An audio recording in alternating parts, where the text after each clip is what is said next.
Welcome back to the Liberty Bell. We are exploring the moral foundations of freedom, and we are seeking what's right with all of our heart, soul, and might. I'm James. And I'm Josh. And we have an interesting subject this week that we want to talk about concerning manhood. And I'll let James elaborate on that again in a few minutes. But first, I'd like to read a verse of Scripture for our introduction this week. It's actually from a message that I preached at our church this morning. And this is 4th of July weekend. So definitely was thinking patriotically, but even deeper than that was wanting to think in a spiritual manner. And so Galatians 5, I'll actually read two verses of Scriptures. You'll see in verse number 1 of Galatians 5, the Bible says, "Stand fast, therefore, in the liberty wherewith Christ hath made us free, and be not entangled again with the yoke of bondage." So, James, what that means is that we have this liberty through Christ. He's liberated us from sin. He's taken us away from eternal damnation. He frees us. He gives us this opportunity to live a different life than what we were living before. And then it says, "and be not entangled again with the yoke of bondage." And I think that that's beautiful, because what that does is that's the picture of our separation from the world and the things of the world. And God, when he separates us from sin, he intends on us to live that way. And so it goes on in verse number 13, and it says, "For brethren, ye have been called unto liberty. Only use not liberty for an occasion to the flesh, but by love serve one another." And so Paul's teaching this Galatian church that, don't use your freedom and your liberty from sin, the bondage of sin. Don't use that for your own benefit, but use that to help other people, show the love of Christ to other people. And I think that was so beautiful. And that was a beautiful picture for even our country. That's we talk about that theme all the time on this podcast, about liberty being not the freedom to just pursue pleasure and do what you want and glorify yourself, and which is how American culture has kind of adapted that mentality for the last half century or so. But it's about spiritual freedom. It's about, it's about freedom from sin, freedom from the world. And I've been thinking about this so much, with the world taking a turn for the worst, and seemingly us facing social collapse or whatever it is that's coming around the corner, war, rumors of war. But it just reminds you more than ever to focus on your relationship with God and your relationship with eternity, because you want freedom from whatever's happening in the world.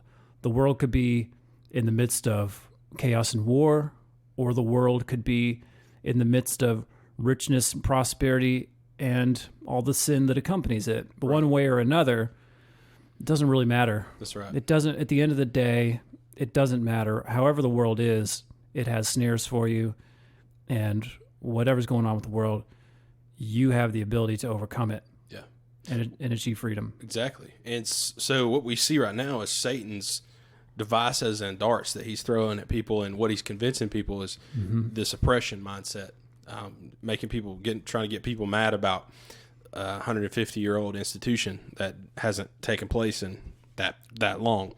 When what he's doing is he's making people look at other things that cause problems in the world. And I'm not saying it's not out there. Slavery is still a real thing in other countries.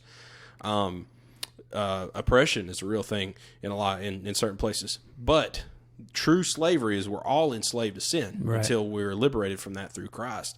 And Satan is just loving what he's doing right now. He's making people get their attention off of the important part of if you get that sin out of your life, you can be happy in whatever situation you're in. That's right. And even if you go back to slavery in the South, you find a lot of slaves, even though their circumstance was terrible, because of their relationship with God, they had liberty. So a lot of people died as slaves, but were able to spend eternity in heaven because of that liberation. Same thing during the Holocaust. If you read Viktor Frankl's account, there are plenty of people. You had two different groups of people essentially in concentration camps: the group that held out hope and maintained their faith, and the group that gave in to despair. And the people who held out faith, a lot of them survived and flourished afterwards. Yeah, sure. But at least they, no matter what was going on in the situation, I mean, it's easy for us to say this in an air-conditioned room in the suburbs of America, but it is true that your freedom and your slavery has less to do with the conditions of the world, and more to do with what's going on inside you. And it's important to focus on that, because people are focused on the external in terms of these protest groups, but also on the other side, just law-abiding patriots or whatever. A lot of them are giving into fear right now. Oh yeah, they're giving into doubt, worry of all kinds, because it is a scary time. But it's the same situation. We're not meant to be afraid. We're not supposed to live in that fear. It's just another trap. Right. So that's so true. Yeah. That's awesome. What you got for us today, So James? my quotes here, we've got an extended quotes day here, because I've been reading For Whom the Bell Tolls. This is Ernest Hemingway's third novel, fourth novel. I can't remember. Okay. I'm a big Hemingway fan. This was written, Hemingway had these experiences in the Spanish Civil War that he kind of used as material to write this novel about the Spanish Civil War.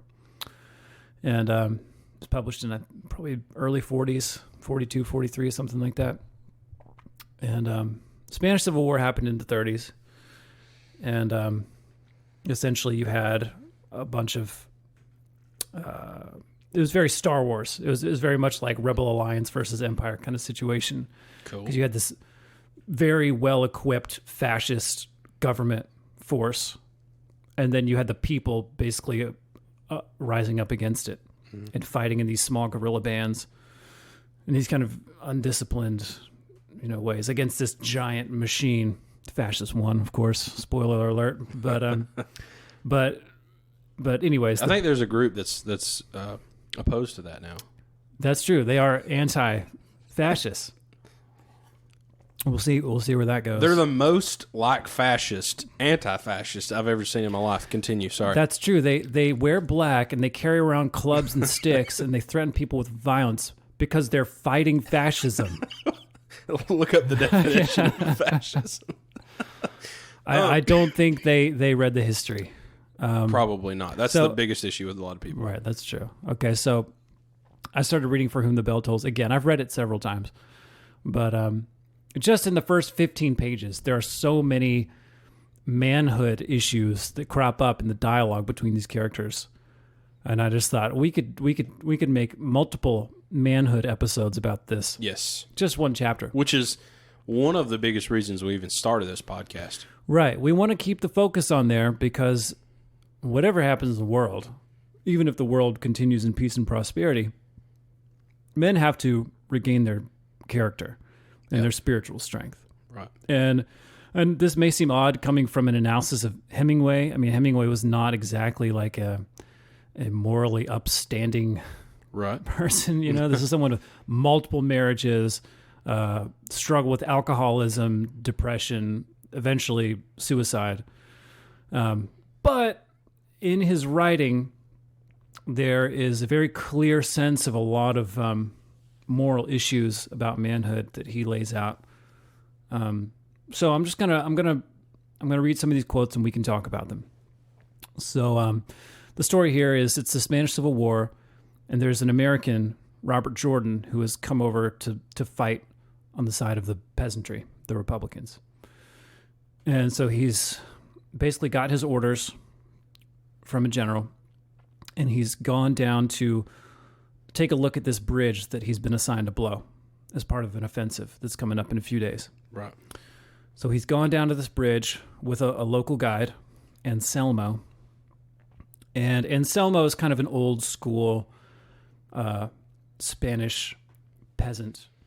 He's a man of tremendous character and dignity and courage, older man. And he's helping Robert Jordan, this young American, in this military operation. And then Anselmo is part of this group of guerrilla fighters who are led by a man called Pablo.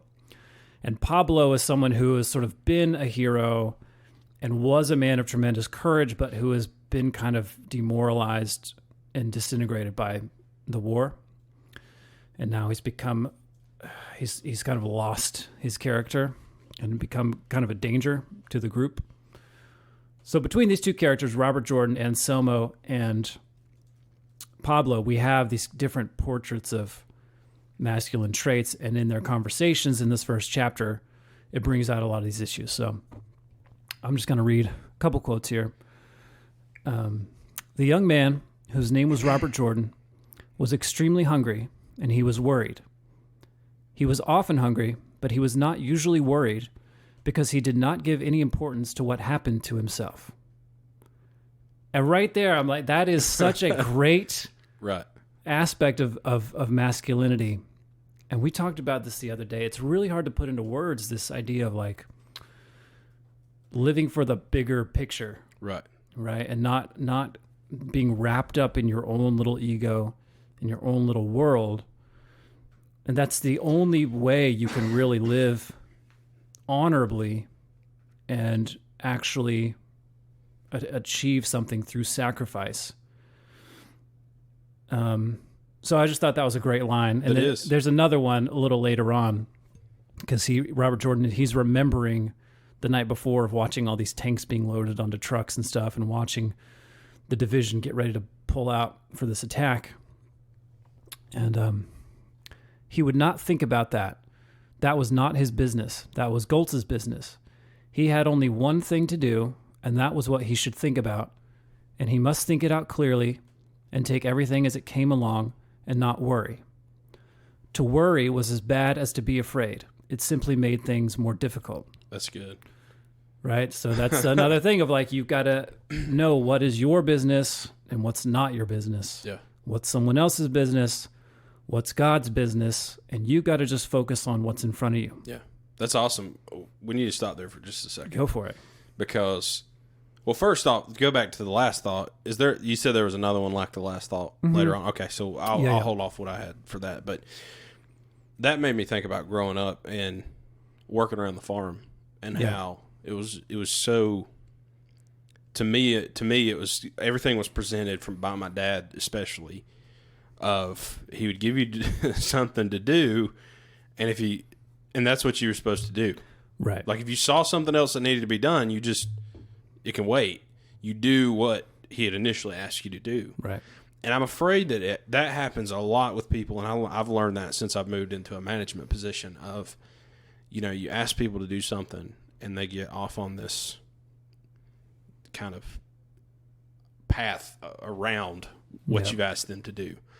I really don't know what the root of that is. Like, everybody's a little different. Some people, I don't know, they just do what they think, what they want to do. I don't know what it is. Well, it goes back to that first line about it's because people are thinking about their own role. Yeah. They're thinking about their own concept of what you're saying. Mm-hmm.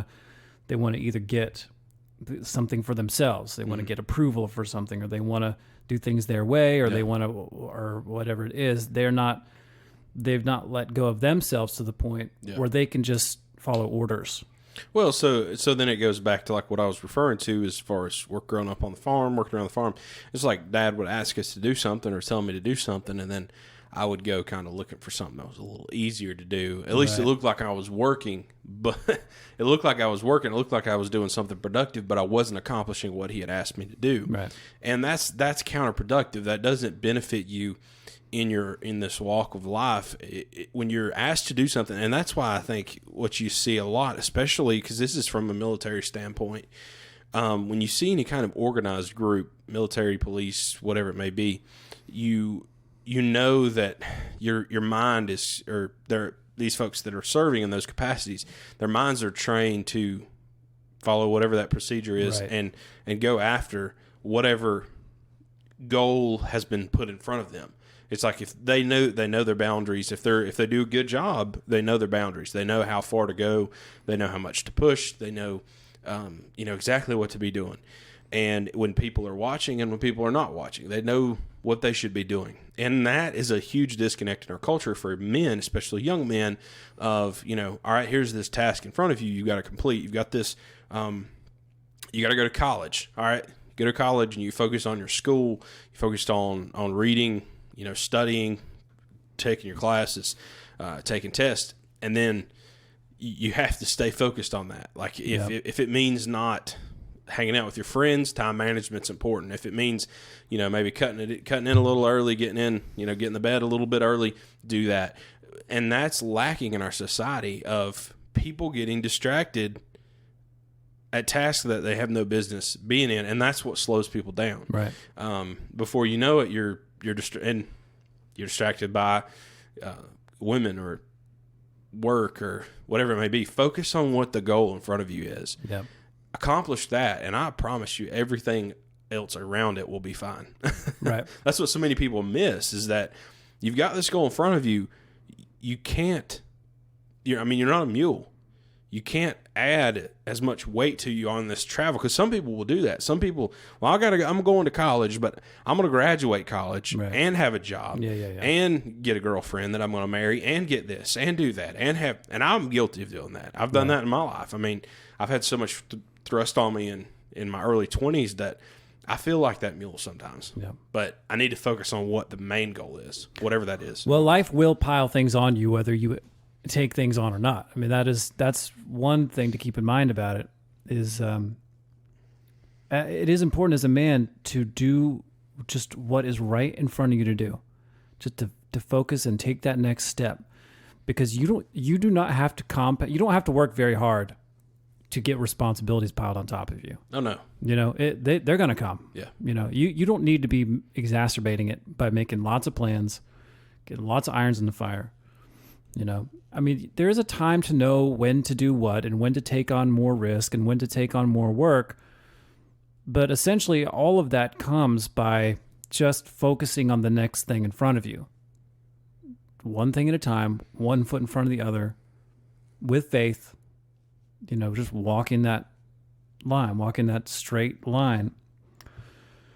And, otherwise you're going to get spun out. All right, so let's see. Next quote.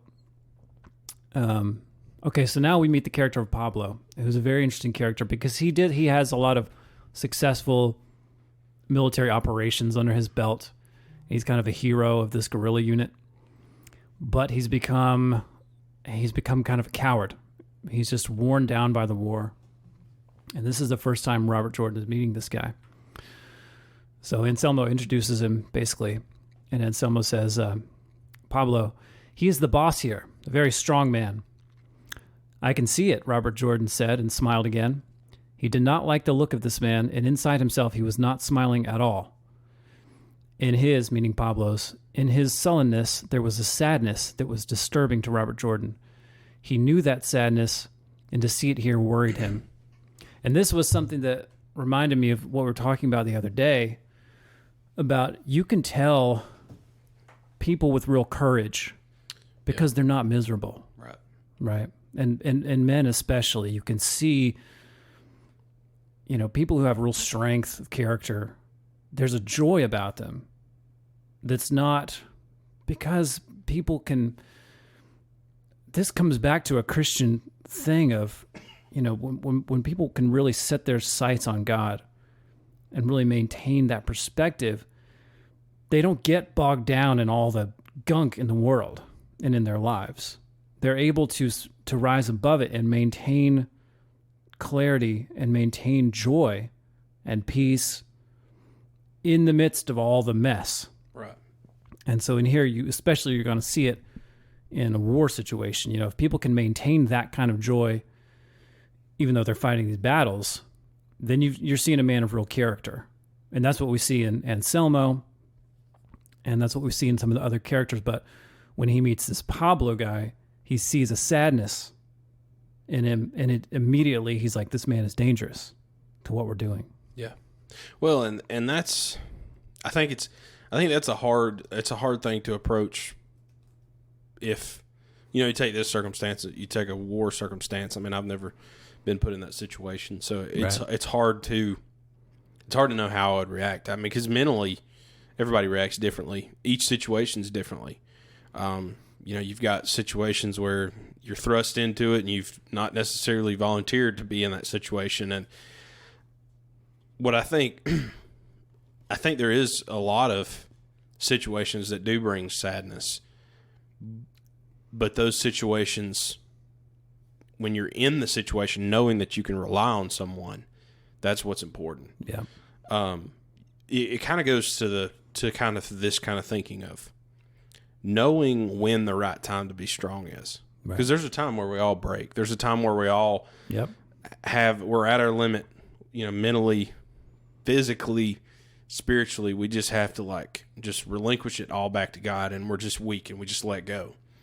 But a lot of times that's after the fact. That's after the tough situation's done. That's after the battle's fought. Right. And whatever that battle is in your life, we were talking the other night about depression, and I've had that battle and that struggle in my life. And, really, if you look at me and you hear my life story, there's no reason to, right. But a lot of those circumstances, I put myself in them, and I went into those very weak, but I came out very strong, and it comes out in a few different forms.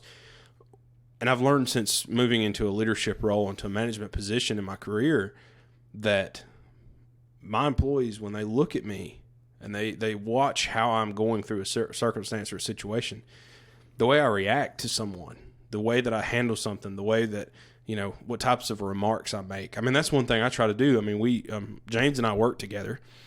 So one thing I try to do is I don't like to make snarky comments about people. We deal directly with the public. I don't like making comments about stuff. And if I do, I always regret kind of like, man, that the thing is, I shouldn't, it phases me inside. It's just like what this character, Robert, how it says here in this story, it says that he wasn't smiling on the inside. Right. He knew what he needed to present at that time. Right. And he knew what he needed to reserve. Yeah. There are times where you do have to say what you think, say what you mean.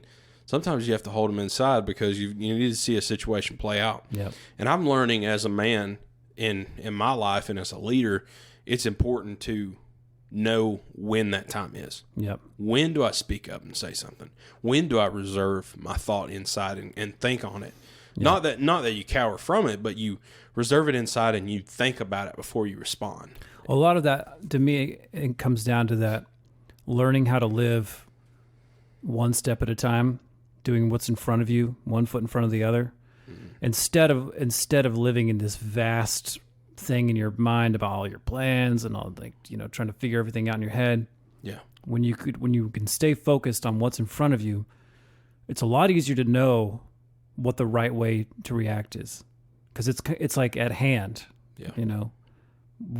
Whereas if you're trying to map everything out in your head all the time, and you got this vast intellectual thing going on, you're going to overthink it, or you're going to underthink it, or you're going to mess yourself up one way or another.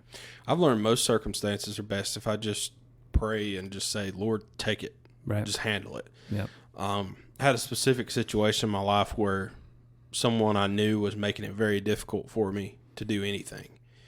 And it became one of the hardest circumstances in my life. I mean, it was like constantly some kind of negativity, some kind of issue coming up. And it was very difficult to get through that situation because I felt like that nothing I could do was right. And I realized what I was trying to do is I was getting the cart before the horse. And, that simple saying, if you think about it in detail, getting the cart before the horse. We say these things, but do we really know what they mean? Yeah. If you think about it, the cart doesn't do me any good. It's the horse that can pull the cart. So I need the horse first, right, and then I'll work towards getting the cart. Yeah. And they're just saying you can't have your cake and eat it too. I needed to realize in that circumstance with that person, they were making my life difficult. Everything about it was a difficult situation. And I realized what I was trying to do is conquer the world. Right. Instead of letting God just get me through that obstacle in the way. And when I got through that obstacle, finally, after like a year of fighting that situation, I was like, man, I will never do it like that again. Right. Because what happened is I was focusing all my attention on solving the problem rather than doing what I should have been doing day in, day out. Yeah. And I wasn't solving anything. I was actually adding to the issue. Right.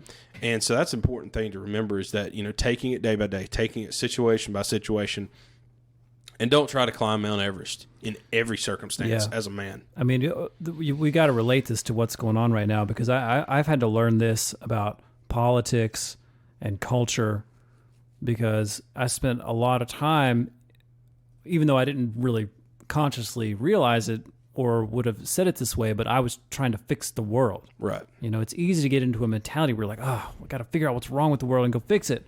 Yeah. But you got to pull yourself out of that, because that's your ego, you know, and you got to take yourself out of it, realize that you're not going to change the course of the world. I mean, for most of us, we're not going to change the course of history. Yeah. I suppose every once in a while a man comes along that does that, but it's, for most of us, we got to pull our ego out of the picture and just focus on where you can be effective. Yeah. Which is not saving the world. It's in your home, in yourself, in your home, possibly your neighborhood, maybe your community, but you got to take things in order. And that's where, see, that is a great thing to talk about, because the, excuse me, the macanudos getting to the situation that we're in, it's harder today for a man to stand out universally than it ever has been, because everybody has a platform.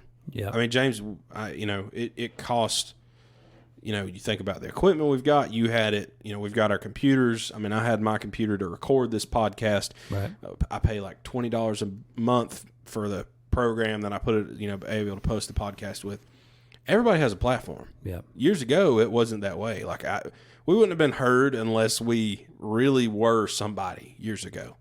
And so it was a little bit, I say it was easier. It wasn't easier then, because you have to understand that in years ago, the folks that made a difference in the world understood that they needed to make a difference in their home first. Right. And then in their community. And then they went to, go on to whatever accomplishment it had in their life.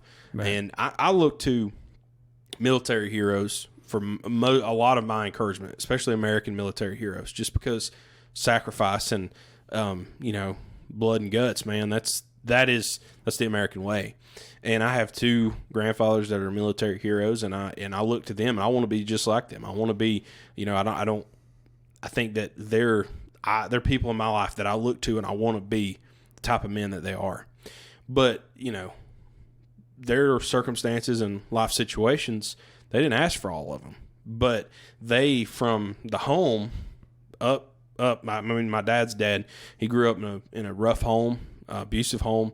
He made his own way in his life, and he made the decision when he was 17 to join the Marine Corps, and he goes from there and meets my grandmother. Her dad became like a father to him. It was a wonderful relationship for him. It didn't necessarily start in the home for him. He was older before he had that home. Yeah. And then from there, he was able to raise a family and teach his son. And then my dad able to teach me the value of hard work. And, it's heroes like that matter, that make a difference. And today we've got all these platforms for people to get up and make themselves look like something. And they're shallow people. Yeah. And men are looking to shallow men. That's my thing. That's my issue with sports right now. Is you were talking about, I want to fix the world right now. I could give you a list of stuff I think would fix the world. Matter of fact, we talk about that a lot outside of this this podcast. But there are men that can make a difference. But we've got to get away from these people we're idolizing right now as a society to get there. And it was harder back then because years and years ago, because you had to do a lot to be noticed, because they didn't have Facebook and everything else. Right. And now there's so much. And this person did a good thing. Well, 500 comments on the Facebook feed say that person's a piece of dirt, and the other 500 say that he was a good person. And so there's this instant attack on who they were in society, and it's hard to. I mean, it is hard to get out there. It's hard to want to do certain things, because it's like you can go to prison or be stoned in the street for standing up for what you believe in. Yeah. But this is the greatest time, if we ever could, to solidify how we're going to stand in the future. It's right now. Yeah. Well, we've got a lot of celebrity. We've got a lot of politicians. We got a lot of entertainers. We've got all this culture built up, but we don't have a lot of strong fathers in the home. Yeah. You know, we probably have less of that than we've ever had in this country.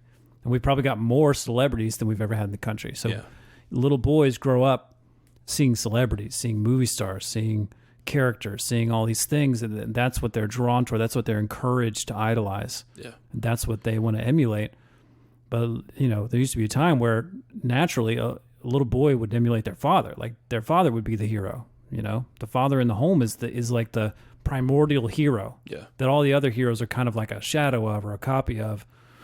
But and that's what you have to have a functioning, healthy society and a functioning male part of society. Yeah. Well, and so that goes into you can take that into politics a little bit. But so to think about like this, like, you know, when I was a kid, we watched a lot of old TV, and I guess one of my heroes was John Wayne. Yep. And like John Wayne was a man, like right. outside of all the men he was more of a man than a lot of the characters he portrayed on TV. Like he was a man. Did you ever hear the story about the communist, I think it was communist Russia that had a hit out on him? No. And he was basically like, come on, let's see what happens. Let's fight it out. Like he was a man. And so you go down from that because so then you had movie stars that served in the military, fought in World War II or fought in Korea, Vietnam, and they come home and they become celebrities, but they had these circumstances in their life that made them heroes that wasn't on TV. Right. And so what we see today is you see you've got families being raised in Hollywood as the kids are on TV now, the grandkids are on TV. And it's this societal shift, so the culture shift on a greater scale because we know each generation life usually gets a little bit easier. It's starting to go the other direction right now. But, you know, what is it? The Sutherland family, Kiefer Sutherland, like his dad was an actor. The Sheens were the same way. And like you see a pretty clear issue. Like if you think about the Sheens, like Martin Sheen, Charlie Sheen. Oh yeah, they're two very different people. Sure, you know? For sure, yeah. And so, but a lot of that goes back to being raised in this entitled mindset, entitled culture. Yeah. And it's happening all the way down in the homes. Like a friend of mine, his kid comes up to me. So what I was going at is like, if somebody come up to you and said, you know who John Wayne is? Of course. You know who Clint Eastwood is? Of course. Yul Brynner, Charles Bronson, all the good 60s and 70s actors. They were, you know, Westerns and everything. You know who those people are. This kid that I know comes up to me and he's like, do you know who T-Rex 579 is? And I'm like, dude, is that a drug dealer? I'm like, what the world? and he's like, no. I was like, I mean, I don't remember what I said to him, but whatever I said, he's like, no. He's like, he's a YouTuber. I was like, what does he do on YouTube? Right. It's like he plays Fortnite on YouTube.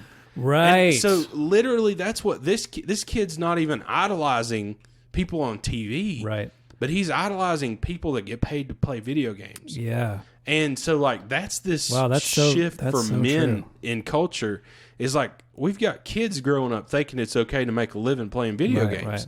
And they might not have the drive that T-Rex 579 had because it's different now. You can't just hop on YouTube and make a living out of it. Because what you're saying is that, there used to be a bar to entry with fame where the only, to get yourself in the spotlight, usually you would have had to live through some kind of character-forming life experiences to make you a certain type of man, to embody certain qualities. Mm-hmm. That maybe that's not true of 100% of entertainers in the 20th century, but as a chunk, there's at least a chunk of them out there.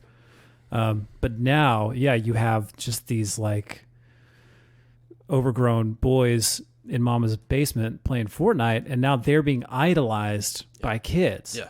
That's crazy. And that's so true. But the thing is too, like back in the Clint Eastwood days or the John Wayne days, you had a father in the home who's keeping a firm eye on what the child is watching. Yeah. What the child is growing up with.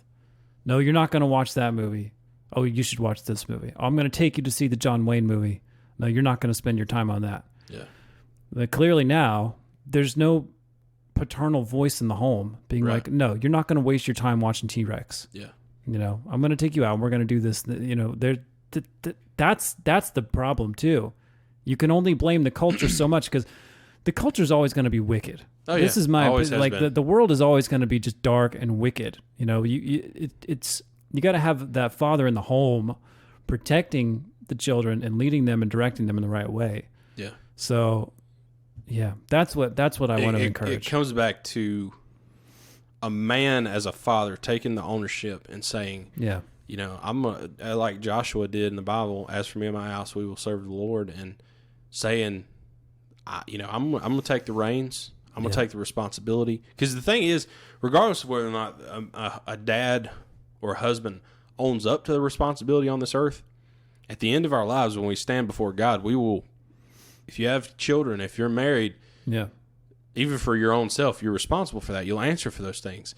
And so that's a humbling thought. Think about standing before God and having to confess all the wrong you've done, or all the ways that you've not been, the dad you should be, or whatever it may be. That's huge. Yep. But so you've got this indulgent culture, and it goes down, like you said, the culture is always going to be wicked. It's always been an indulgent culture. Just do whatever we want to do. It used to be a little bit more shameful to do certain things or be a part of it. But what you've got dad. He's just as guilty of taking part in the ungodly, evil stuff that's on TV or in the movies or on the internet. Yep. He's just as indulgent into it as the kids are. So it's like my dad when I first started. This is like a redneck kind of thing to talk about, but it's true. Like when I first started using dipping snuff, my dad was like, "I'm not going to tell you not to dip snuff because I dip snuff."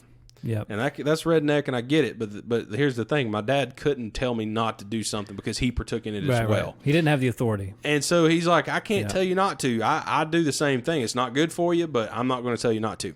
So, in this culture of like, okay, well, I can't tell. A dad can't tell his son, and the son listen. I mean, he probably does. Like, you shouldn't watch that, but then the kid knows that the dad partakes in it as well. Yeah. It's like if you've got to make sure your home or yourself is settled first before you try to tell other people how to do things. Right. And that's so true in parenting. And that's a big part that's missed is that, you set this kid to this standard. Well, you shouldn't watch pornography, or you shouldn't smoke, pot, or you shouldn't become a drunk. Like, that's the standard that's set. But dad protects in two of those three things, or all three of those things, or even if the kid doesn't know. Yeah. As a man, as a dad, you shouldn't stand there and tell your son, son, it's not right for you to watch pornography. That's not a godly thing for you to do. Or son, being a drunkard is not right. Or, using drugs is not right. And then he's out back lighting one up. Like, that's not a godly way of doing it. Like I said, the kid may not have any clue that dad does that, but dad has to set that standard of, what I'm telling him, I don't partake of myself. Yeah. And you've got dad's indulgent, mom's indulgent, the kids are the same way, and the culture is easier to access than ever. Yeah. I mean, it's just right there in front of everybody, and that's dangerous. Yeah. And what you're saying is true of the world, too, in terms of, trying to fix the world. You can't go fix the world. You can only be an example. You've got to deal with yourself. Because if you could be that example, you don't have to go shout from the rooftops all the time. You just try to bring some light into the situations you encounter in the world. And that's much more effective than, having a YouTube channel with 1 million subscribers where you're ranting and raving about stuff, but you yourself don't have the character to really make any difference. Yeah. It's all intellectual, and that ultimately doesn't get to the spirit. Yeah. Well, and that's the thing, is taking that responsibility of, and I think you may be on down just a little bit about believing in what is right. Yeah. And that's probably one of the biggest problems, is that I don't think that a lot of men believe right and wrong. Yeah. They believe right is right and wrong is right when wrong is what they want to do. Yeah. When wrong benefits them, they're on board with it. Yeah. When you feel that urge to do something ungodly or sin, it's like the devil, that's what he wants to convince us that, hey, it's okay, it's just this one time. Yeah. And then you eventually convince yourself that it's okay. And then you eventually take part in it day by day. And then you try to raise a family like that and it doesn't work. Yeah. You've got to believe right from wrong. Yeah, we definitely threw that out at some point in the 60s, 70s, somewhere in there. Because it used to just be, I mean, I wasn't there in the 50s, so I can't say, but it seems to me that there used to be just a general acceptance that there was right and there was wrong. Yeah. And these things were defined and standards were, you were held accountable to that. Mm-hmm. But this relativism crept in at some point where it's like, well, you know, what's right for some people is different for some other people. And, yeah, you know, this other culture, this is acceptable. And so maybe it's just it's all about perspective, and it's all about your bias, and it's all about this and that, but it's completely wiped away the ability for people to stand on anything. Because how can you? If you can't ever say, no, this is right and this is wrong, mm-hmm. then it's hard to say when your child does wrong. You can't just be like, you can't punish them accordingly. Yeah. Because it's like, well, I don't know, maybe, you know, but by whose standard? Who sets the standard really? Yeah. So we've got, you know, in my parents' generation, especially, you had this relativism and an atheism come in that completely just wiped the ground out for men to stand on any issue. And it's going on today too. Yeah. No, that's so true. And, you know, we do get that. I mean, by talking to my grandparents, especially, I think, especially my dad's mom, I always thought that, you know, the good old days were like just good. Everything was fine. Nothing was bad in the world. But I realized something about that, even just sitting here thinking about that. And, you know, the good old days do sound great. But if you think about it, I think about the standards in the home, the things that, you know, for instance, my great-grandparents led into the home. I think that my grandmother has the remembrance of the good old days so clearly because what was filtered out and brought into the home by my great-grandparents, it was good stuff that was brought in. Yeah. And it's like now we just left the garage door open and we're just letting anything come in. And so the good old days maybe they were better as a society maybe, but there was still wrongdoing. There was still sin. There was still the indulgent culture. But it was a lot of parents felt the responsibility of, you know what, I'm going to filter this stuff out. Not all this stuff's going to come into my home. My kids are not going to just take part in everything. And that's like, I think one of the biggest disservices to society is the technology that we've got. It's beneficial in a lot of ways. It's opening the door for us to do this podcast. These cell phones, it's like a 4-year-old can use a cell phone better than I could. Oh, yeah. And that's dangerous because what we're doing is we're putting this sin in their hands even younger. Right. My mom's a social worker. And, I mean, I think about my life, and it was probably first time I saw drugs. And, I mean, like, you know, whatever it was. First time I saw drugs was high school. And that was not that long ago. But there's like 4th and 5th graders that like smoke pot now. Yeah. And I'm like, what? Like when I was in the 4th grade, all I cared about was getting home, playing outside for a little while, eating some macaroni and cheese and going to sleep. Like that was literally my life as a 4th grader, playing with my dog. Like, are you kidding me? Like, and it's because a lot of those homes, they don't have fathers in them. Yeah. In the homes to be like, we're not going to do that. Or they have stepdads or part-time dads or whatever that aren't there to discipline and train. And the fact that, I mean, like I said, we're just pushing this stuff into these kids' head so young. There's a lot of them that won't be good dads, that won't be good moms, that won't make good decisions. And it goes back to that thought of like things used to be shameful. Right. Like it used to be shameful for you in the culture to do certain things. Right. And there were some people that were shaming you that were hypocrites, but there was a lot of stuff that just wasn't socially accepted. And now anything goes. You do you, whatever you want to do. Right. The value is much more on being open-minded Yeah. than it is on right and wrong. Right. But it's much more about, well, try it. Mm-hmm.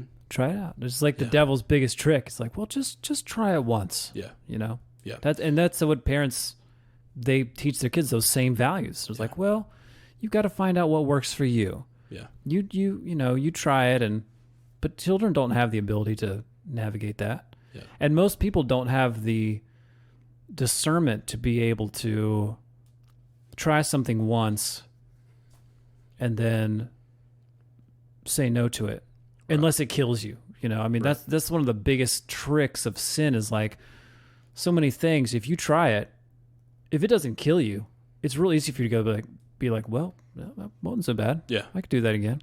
And there's 99% of sin doesn't kill you immediately. Right. But long-term effects are bad. And so that brings me to this thought, although I didn't see drugs till high school. When I was in middle school, there was this girl, and we were talking at the lunch table one time. I don't know how this came up, but she was talking, and she was one that she had a difficult life circumstance at home. And I was listening to her talk, and she was talking about how her mother, who was very unhappy with her dad, had encouraged her to explore a sexual relationship very young. And that, even at that age, I was like, oh my gosh. In 5th grade? In middle school, so like 6th, 7th grade maybe. Wow. And that was what she was being empowered to do. That's crazy. Is explore that type of relationship. Yeah. And I'm like, I don't even know how old you are in 6th or 7th grade. Young, too young. Right. Unmarried. And I think about that today, and I'm like, holy cow. Right. Like, I mean, it blew my mind then, but I think about that now, and I'm like, there are really parents that don't care enough about their kids. And I know that's controversial to say that, well, I love my kids. I just want them to be happy. If you encourage that kind of behavior to a 13-year-old, 12-year-old, 13-year-old girl, you're never going to reap any good fruit from that child. No. Well, people are in the dark about it.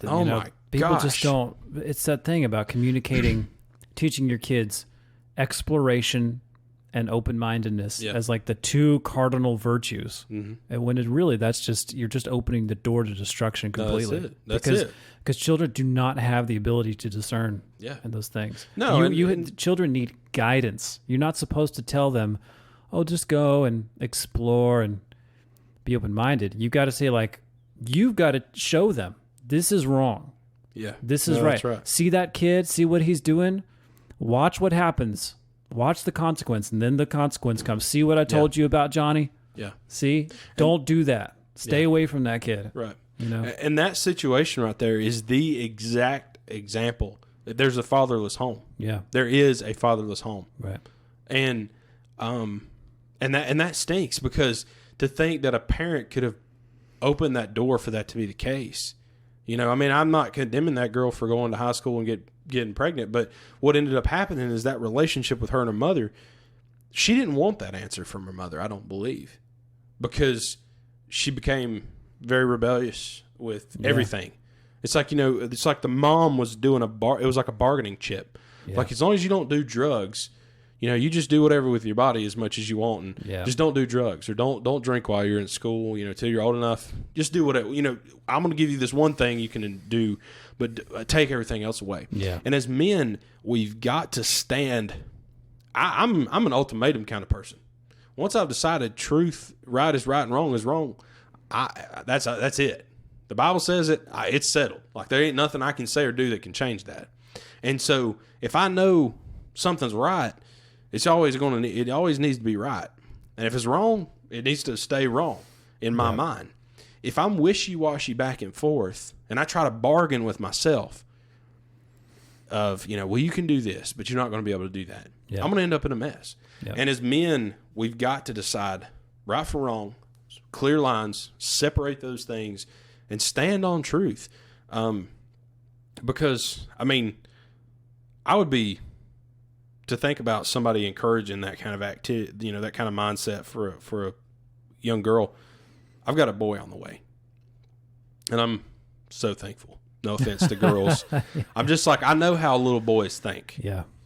So I don't know how little girls think. I would love a little girl. Maybe the next one will be a little girl. I don't know. Right. But I got a little boy on the way. And, you know, I've really had to do some soul searching recently of like, how am I going to raise my son? Yeah. I want him to understand, first and foremost, hard work.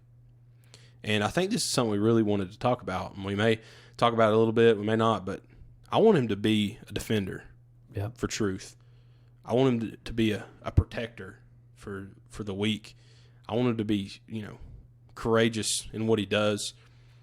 And he can only do those things if I'm that example. We talked about this thought. You mind if I go on to this? Yeah. Moving toward the problem?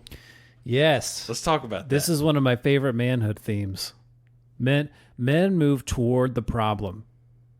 Not because you want to, you know, glorify yourself, or not because you want. I mean, and many men do this. Many men will go toward problems out of a sense of, you know, pompousness, or because they think it's going to make them look good, but when you're really clear inside, and when you really get your ego out of the way, the basic feeling of manhood is like this gravity toward correctness and truth and rightness. Right. So that when a situation is not right, when there's a little kink in the world, you just feel yourself gravitating toward it. You want to go toward the problem because you want things straight. Mm-hmm. You want things straightened out. Yeah.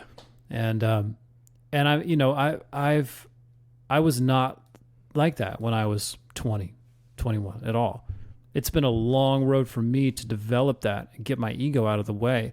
But as I grow, when I'm really at my best, that's what it feels like to be a man, is without overthinking it, without worrying about the outcome, without thinking about who you're going to impress, you just, without even thinking about it, you just spontaneously go toward the problem. Yeah. Like you're on the scent. Like you're drawn to it. You're just drawn. You just go toward the problem, you know?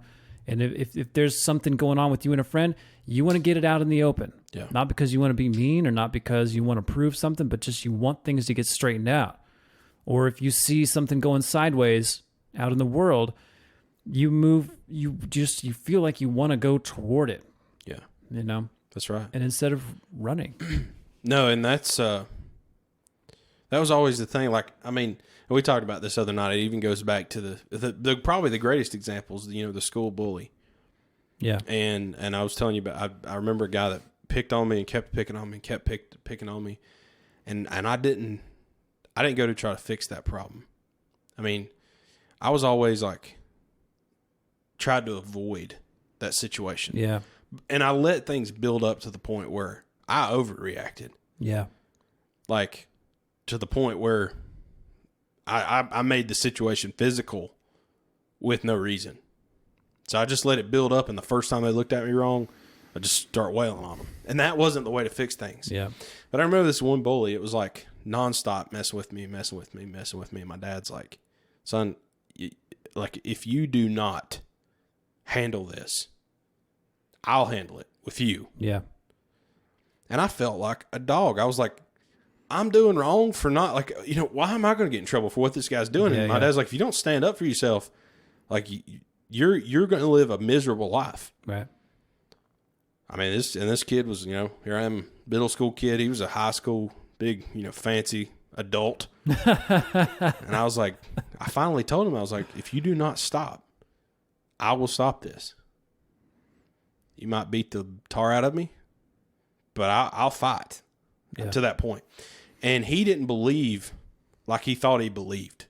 Like, he thought that he ran the show, but once I stood up to him, it was the most freeing feeling I've ever had in my life. Yeah. I was like, aside from, you know, salvation and things, but I was like, man, this feels good. Now, understanding your limitations after that of, like, you know, you're not invincible just because you stood up to one bully. Right.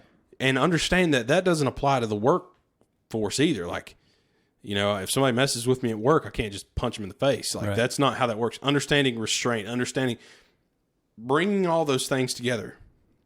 Well, that's to handle these problems. That's the difference between it being an ego thing and being like you're an instrument of God's, truth. Yeah.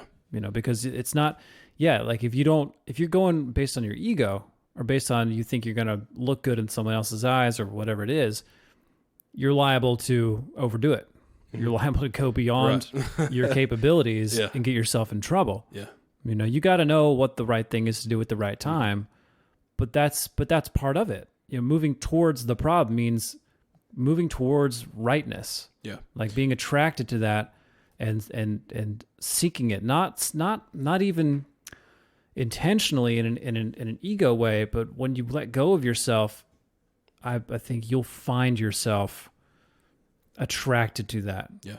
Well, and so a great example is because these problems, it even, a great example is that bully in school, but a more real world long-term example, because I'll be honest, I hadn't had anybody bully me in a long time. Like I haven't. Like you become an adult, and the people that used to be the bullies, they're busy with life just like I am. Life changes so much when you become an adult. And so here I am now, I'm an adult, and I'm thinking, man, like how do I handle these circumstances? The circumstances are more subtle now. Yeah. People they're not as bold and brave as they used to be, because a lot of people are going through the same stuff I am.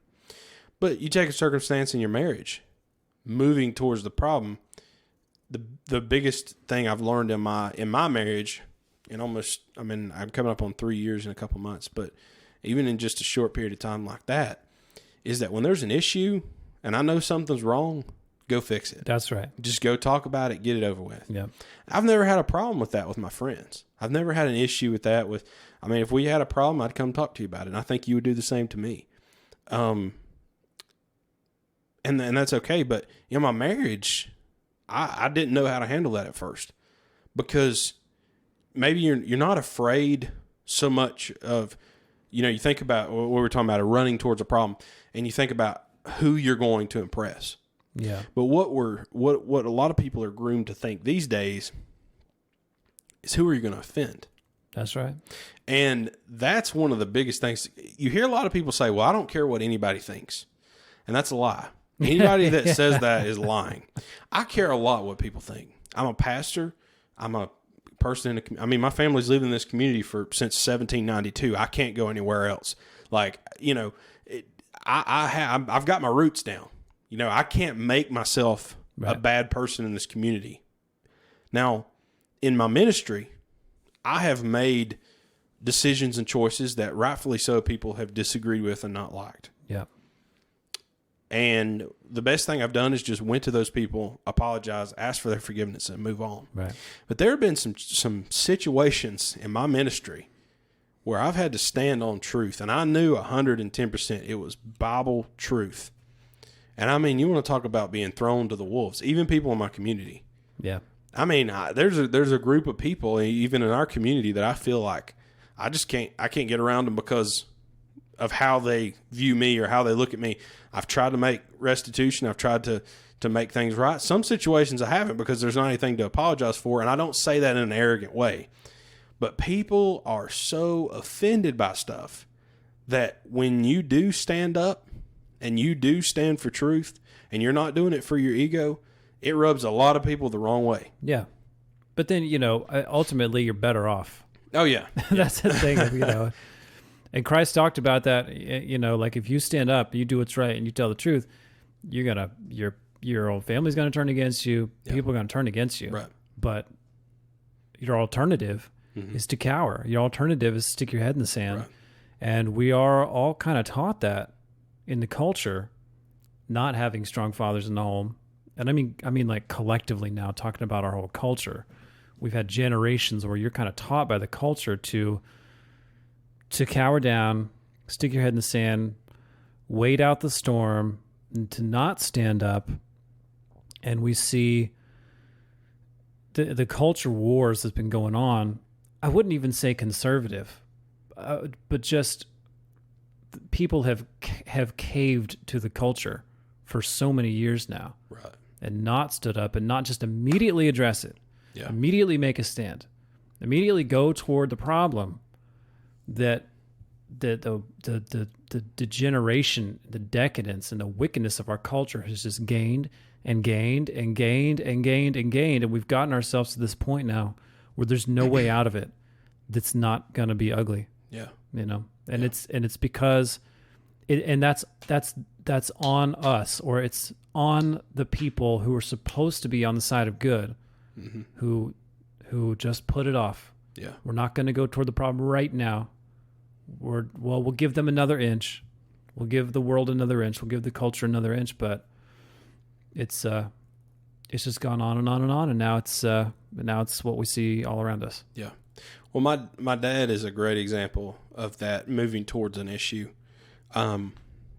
Maybe he'll listen to this and get a kick out of it, but down at the end of our, pulling out of our road is difficult. Yeah. That's grown up right there at the end of the road. Yeah. And I live in this deep curve, and one side of it you can't see because of overgrowth. The other side you can't see because of overgrowth. It's on private property. So I haven't done as much as I could, to be honest with you, just because it's not on the top of my list of stuff to do. Yep. And so I have not done what I should to make it right. But my dad has been bothered and worried about it since I moved here back in December.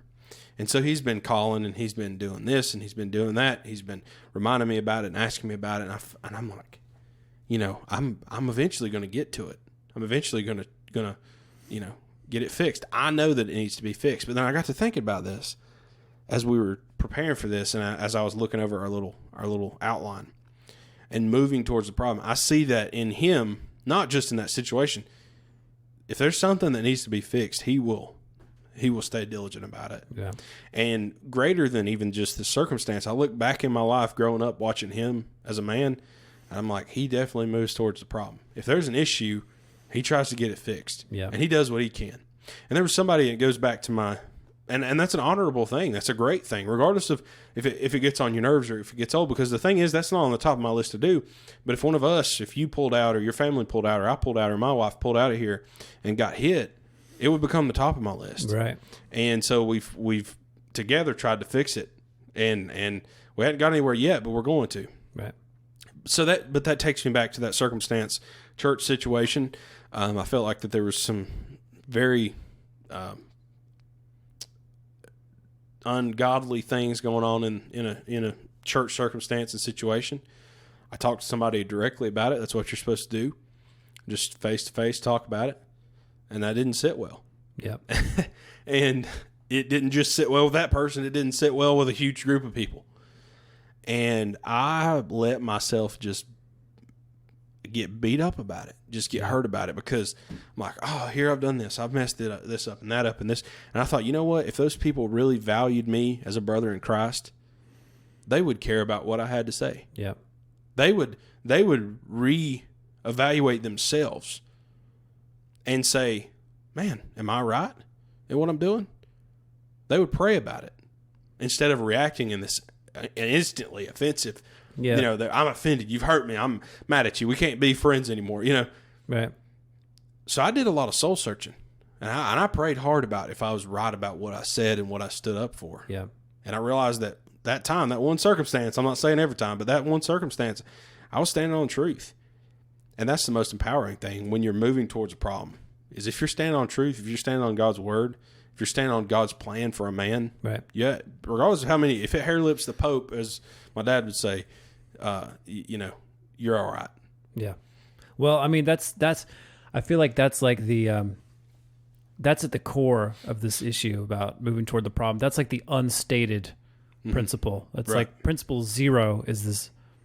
Prior to that, yeah, you've got to be right. Yes. You got to be right inside. You got to be right and do right. Then go to the problem, or else you're going to mess it up, or else you're just doing it out of pomposity. You're going to screw it up. That's right. But go ahead. Do you want to talk about the national anthem / Black national anthem? Oh my gosh, I might not know about it. There was something else I was going to say about this. Oh, I'm sorry. Now I can't. What was it? Going toward the problem. I mean, just in a general sense, I wanted to just say that about, because you talking about this church situation, I feel the need to expound on this thing. Going towards the problem, it really it has more to do with being drawn to what's right. That's the issue, right? And that's where you will. That's where that's the birthplace of respect. Because if you are having a problem with another person, right, you want the situation to be where both parties are really invested in the truth and in what is right, not in their own personal ego feelings about the situation. So I see this all the time now, and this is an issue even in like the conservative podcast space or the new alternative conservative counterculture that's out there.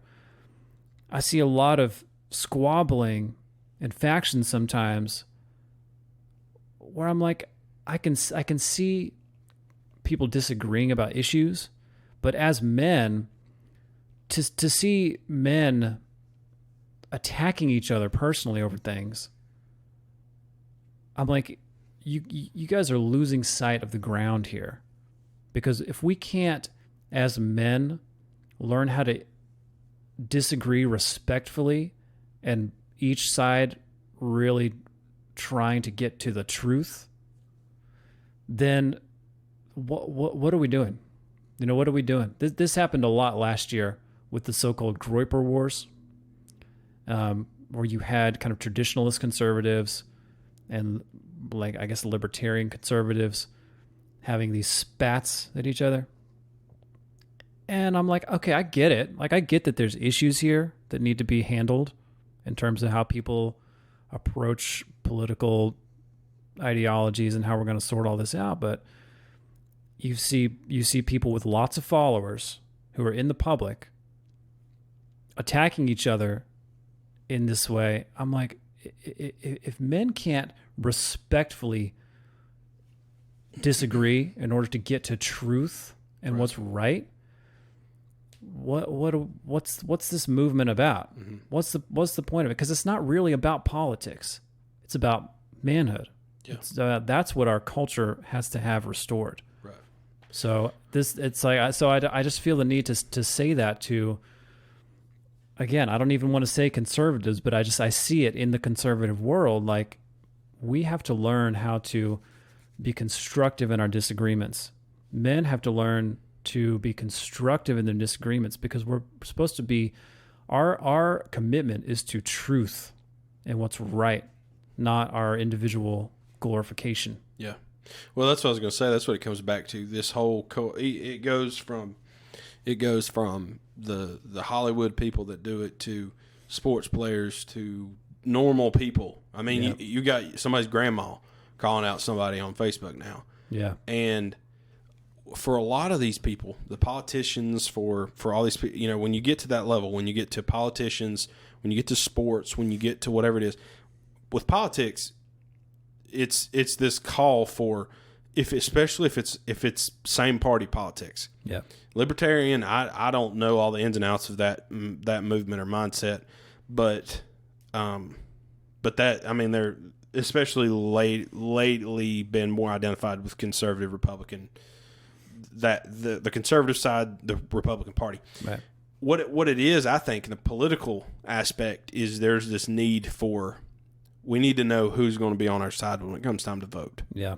So I'm going to call you out on Facebook or Twitter or whatever. Right. So I can find out my voters, who's going to stand with me, what can I get stirred up, who can I get talking about me, who can I get tagging me, hashtag, whatever. With sports stars, a lot of it's money. Oh, yeah. If you can get people stirred up, if this basketball player calls out this other basketball player and then goes and, like, dunks on them in a basketball game, you can get a sponsor. You can say, hey, look how many people I got fired up about this. It's money. It's votes. And it goes into the next thing we want to talk about, of, like, needing to build these factions of people, because people are only as strong as the number of people supporting them, especially on this social platforms. Yep. And so you see it with politicians, these celebrities, they get this crap stirred up online to, excuse the PG language. They get this stuff stirred up online to try to get their name out there so they can get another role, so they can get in this commercial. And that's what it is. It's this, it's this self-glorification, like you said. It's this mindset of how can I benefit myself? Yeah. And it goes back to that verse that I read about, like, use our liberty for good. Yeah. Use it for the love of other people. Right. Use it to benefit other people. Our liberty in Christ, use it. We're freed from sin. We're freed from hell. Yeah. Use that to help other people. Show them love. Our nation, we're freed from so much tyranny that you see it still happens today. All it is peaceful slavery. I mean, you look at these countries that don't have the right to vote, that don't have, they can vote, but it doesn't go anywhere besides Right. the trash can. They don't have a right to own guns. They don't have a right to do the things we do. All it is peaceful slavery. They're slaves, and that's all that, they don't realize it. Yeah. We would rather die as a nation than live like that. I would rather die than live like that. It's a life not having the freedom and the liberty to do what you want to do. That's what people get this mixed up, though. Freedom is the free will to choose what you want to do, knowing that there's consequences to what your choices are. Liberty is the freedom from something that keeps you down, that oppresses you, that pushes you down, that keeps you from succeeding. Right. And we're in this mindset now that, like, well, I've got to get this group of people with me. I got to find out how many people will support me, how many people will give me money, how much, what I can get stirred up online. Don't use this wonderful platform that we have. I mean, it goes back to the Colin Kaepernick situation. It goes back to even the George Floyd situation. What we see in our nation. Don't use this liberty and freedom we have, freedom of speech, all this stuff. Don't use this as a platform to push whatever social junk you want people to hear. Right. Identify the problem. Point out right and wrong. Make it known and be done. Yep. These people with the most push, the most pull of anyone, the celebrities, sports stars, they don't understand that because they don't care about right for wrong. Right. They want to benefit themselves. That's true. And that's what's made sports hard for me. It's made me, I watch baseball and college football. Right. If they ever come on TV. I'm not going to do NFL. Can't do NASCAR. I'm not doing all this stuff. We're losing sight of that liberty and freedom. Yeah. Well, and like you were saying at the beginning, liberty it's not about liberation from the world. It's a liberation from sin. It's a spiritual battle. It's a spiritual thing that we've got to keep front and center, because the political situation is, I mean, it's crazy right now, and it's gonna get worse. And the whole thing is gonna make it very hard for all of us to be focused on anything. But that's why it's so important to keep your sights on the spiritual issues, not on the worldly stuff. Yeah. Because it's going to be really hard to maintain your clarity with what's coming. Mm-hmm. It just is. That's right. It's very obvious in the progressive world. It's very obvious in that world. But I encourage conservatives to take a look at themselves, because because I always ask, what are you trying to conserve? This is really important to keep the eyes on yourself, because it's like the point of the Second Amendment is to conserve our way of life. Well, what are we trying to conserve? If we've got a conservative movement with a lot of followers and a lot of power, but everybody's, involved in alcoholism and having sex out of wedlock and all this stuff, it's like, what are we trying to conserve? Right. That's really, really important to keep the focus on, because it's not about how successful a movement it is in terms of numbers. It's about the spiritual issues underlying all of it. Right. And how are we going to restore the home? How are we going to restore men to righteousness? This is what matters. Yeah. And that's what's pushed me away from, I have my political party that I identify with, that I'm a part of, but that's what's pushed me away is like a lot of from being a mainstream Republican is because even a lot of these people, all they want to do is diss, liberals and talk bad about them.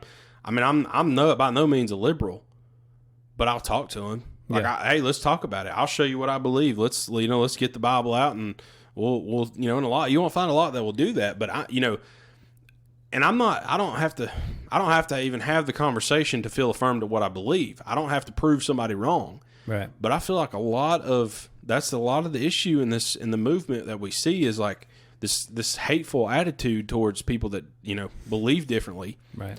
And so that's the thing. That's why I found, I'm a Christian. I believe the old time way. I believe what God's way is. And I'm finding myself less identified with the political party, with all this other stuff, just because I'm a Christian and I'm an American. And, those values at their core, what Christianity looked like when Christ died on the cross and he got up from the grave and he ascended to heaven, that's where I want to be. I don't want all the 2,000 years that man has added to Christianity. I don't want all that. I just want what the root of it was. Christ and his death and resurrection. Mm-hmm. And as an American, I don't want I want the good stuff. That's the thing about America, is that I want the good stuff from the 200. And there are good things about the church in 2,000 years that has came out, that has helped us. But as far as America goes, I want to learn from the bad stuff and not do it again, and because here's the thing, America is a man's institution. Yeah. The church is God's institution. Right. The church was always good. It's just man that's messed it up and done things wrong, that's made mistakes and set up bad institutions. But America, it's a man-made thing. So we learn from the bad stuff. We're not going to have slaves anymore. What a relief. We decided that a long time ago. Yep. We do things differently now. People have more opportunities than ever. They have more opportunities in this country than I believe anywhere else. So I'll learn from the bad things and take the good things and look at the 244 years that we've been established and try to go into the future. Right. But we're going to stand on the backbone. Yeah. We're not going to waver and be wishy-washy about law, right, about sovereignty, about freedom of speech, about legal rights, due process, about the Second Amendment, about, the backbone of the Constitution.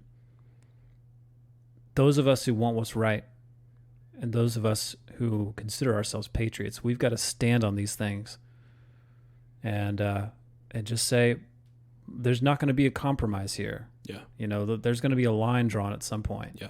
Well, and that's exactly right. I mean, take the history of our nation.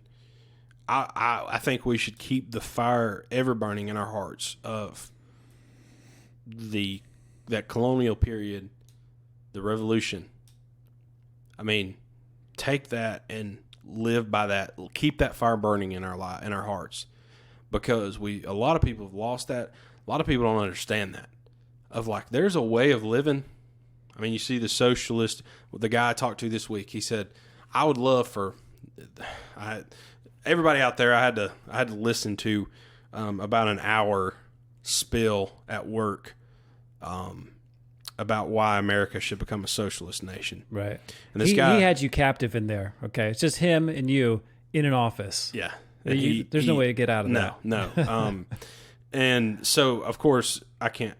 It's hard to defend that. I can't exactly say like you're crazy, you're insane. Right. Anyway, so he said, I wish that all these people that think socialism so bad could explain socialism to me.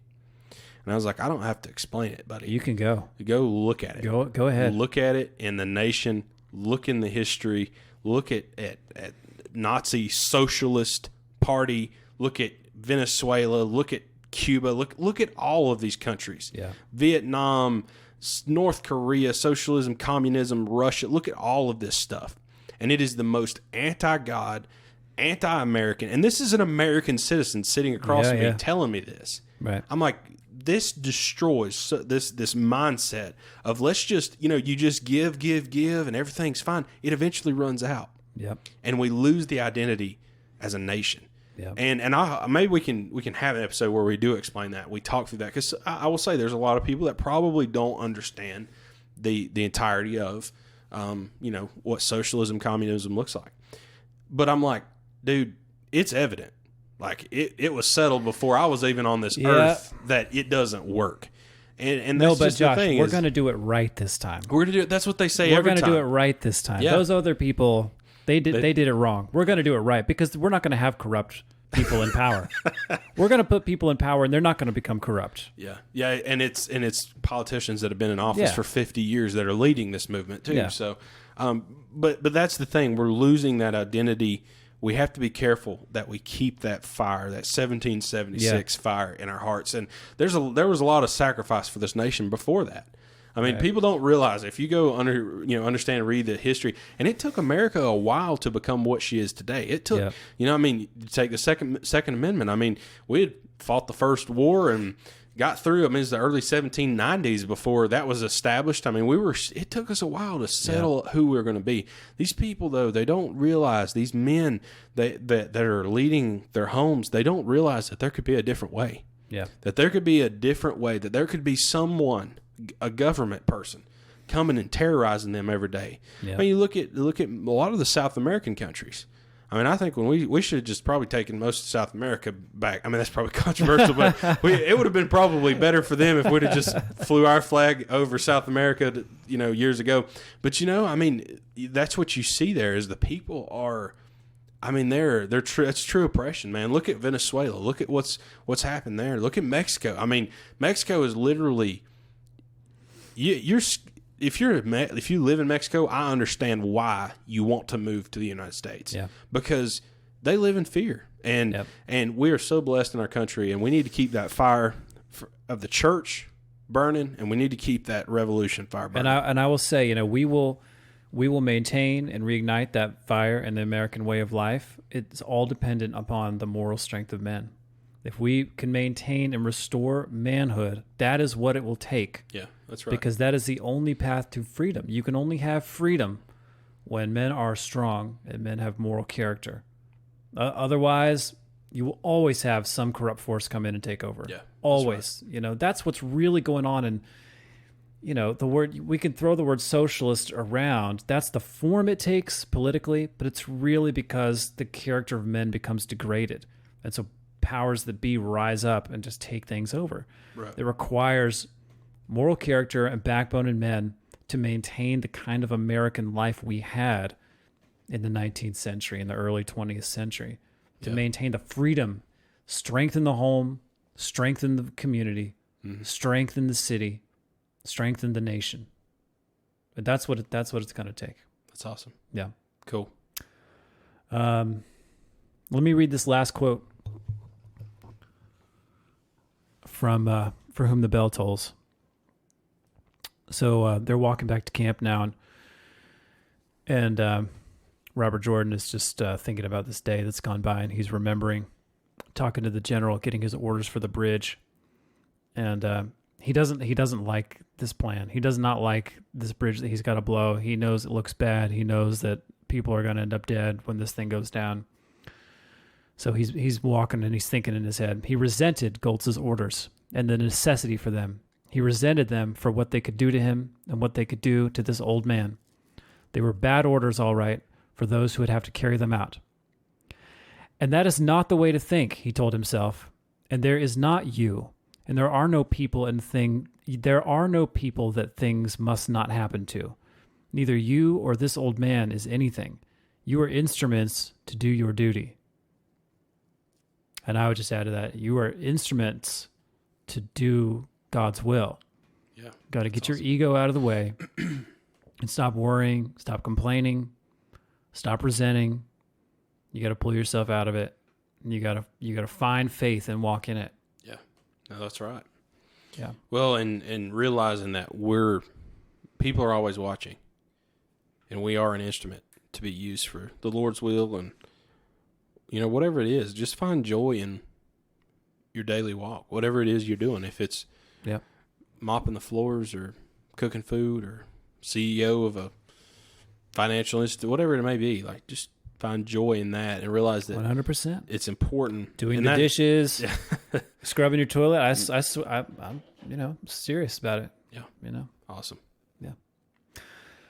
All right. Now that about wraps it up. I think we've gone on long enough. We have. 2A time very quickly. So sure, yeah, let's do it. Cool. So I'll just read this story really fast, and we'll We got a few things we can table till next go around. But first, share real quickly what you found out about your concealed carry permit. So I took my concealed carry class last week, and I found out by talking to the guys in the class that in the county I live in, you're going to have to wait about 3 to 6 months from the time you submit your application to actually get your permit, which I was kind of shocked by. I was thinking maybe, up to like 90 days. Mm-hmm. I was not thinking like 6 months. Right. But I also thought, well, we've got this COVID lockdown. A lot of places aren't even doing their carry classes right now. Maybe it won't be so bad. Maybe volume's down and, I don't know. So I took the class, went on the website to register just the appointment to go submit the application. And it's at the end of September is the earliest time. So that's like for almost 3 months from now. Right. Just to get in the door to hand in the application. Yeah. And then wait another up to 6 months. Which is absolutely insane. Yeah. It's literally the dumbest thing I've ever heard. If you go and take your class, if you go buy a gun, you've had a background check done, because a lot of people that come to almost everybody that would come to a class brings their own firearm. Yep. So they bought their own gun. They've already went through a background check, which I have no problem with having to go through a background check. And then you take the class and you get the certificate. Yeah. In my mind, at that point in time, you're done. Like you've done your duty. And see, we were talking about this, and you were mentioning that you thought maybe this is normal because of what's going on. Well, it's not, or it is. It's not. It is normal, but it's not because of what's happening. I got my concealed carry permit 4 years ago, and it was the same thing. It was 3 months before my appointment. Yep. So it made me wishy-washy about carrying. I definitely didn't carry concealed. I didn't, carry concealed because I was concerned about, if I wasn't concerned about having to use my gun, because if I did take my gun out and use it, then I'm like, oh yeah, just, I was open carrying or something when the cop gets there. Right. But I was worried about my interactions with officers. Absolutely. And like how that would go. Also, I want to respect the law. Right. That's exactly. part of my whole motivation. Yeah. And I mean, the Bible teaches us to respect and follow the laws of the land. Right. And so I feel obligated, as crazy as some laws are, I follow them. Right. So, some states have adopted, concealed carry is legal for everyone. I mean, our state is, my thing is, if you've done your duty, if you've had a background check, criminals are going to carry guns regardless. So I don't know. I'm on the fence about that. But we've got a lot of new gun owners. That's true. And so what's happening is you've got people feeling this great urge to have a firearm to protect themselves, and they're getting on board a little bit later than some other people. You just happen to take your class at the wrong time. Yeah. But you happen to take your class when a lot of other people are doing the same thing. And so let me read this story real quick. Okay. And we will I want to think about this for just a few minutes. So it says, a 21-year-old man attempted to break into a Mather, Wisconsin home on March 5th this year. Investigators said the intruder tried to forcibly enter a nearby business around 4 a.m. The same day, and that when unable to do so, he then went to the nearby residence. The homeowner confronted the intruder, who promptly left. As the homeowner was reporting the incident to law enforcement, the young man again attempted to force his way into the home and threatened the homeowner with a knife. Using a handgun, the resident then fired several shots at the would-be invader, who was struck multiple times and subsequently flown to a nearby hospital where he was treated for his injuries. According to the Genoa County Sheriff's Office, the perpetrator faced multiple charges upon his release from the hospital, including felony recklessly endangering safety, felony bail, jumping, and misdemeanor criminal damage to property, criminal trespass, and disorderly conduct. So, James, this situation is going to become, I believe, one of the most prevalent things we're going to see. Yep. If we continue in this lockdown lifestyle we're living in our nation, I think we're going to see break-ins become almost constant because people are not working. The people that weren't Yeah. working before, the systems are not running as usual. Right. So you've got this need and necessity. Yeah, and the unemployment's going to start running out. Right. There's not going to be another stimulus check. Right. Or maybe there'll be one more, but they're not going to last forever. Yep. Exactly. Yeah. And so this happens there's break-ins in apartment homes. There's break-ins at residential areas where I live, private residential areas. There's break-ins close to the road, far away from the road. I mean, we both kind of live in semi-rural areas. We know kind of the people around us where we live in our respective areas. But at the same time, I speak for myself. You know the guy that has the barn in front of your house. But Yeah. I don't know about your other neighbors. But, we kind of... I feel more comfortable where I live because I know the person across from me. My parents live across the ridge here. I know all the people around me. But it doesn't mean somebody wouldn't want to break into my house. Yeah. And say I'm someone who is not a gun owner, and say that I'm waiting on my concealed carry permit. And because what I think will happen is you'll have a lot of people rent their guns at the concealed carry classes right now. They'll rent their guns, they'll use a rented firearm, and they don't own one. So then they're waiting 3 months. And just, this is maybe a jump. This may be a long shot, but here they are waiting 3 months to get the concealed carry permit because it makes buying the gun much easier. Right.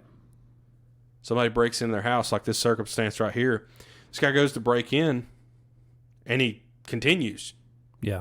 I mean, they called to him. He's trying to break in. They warned him. They yelled at him. They confronted him.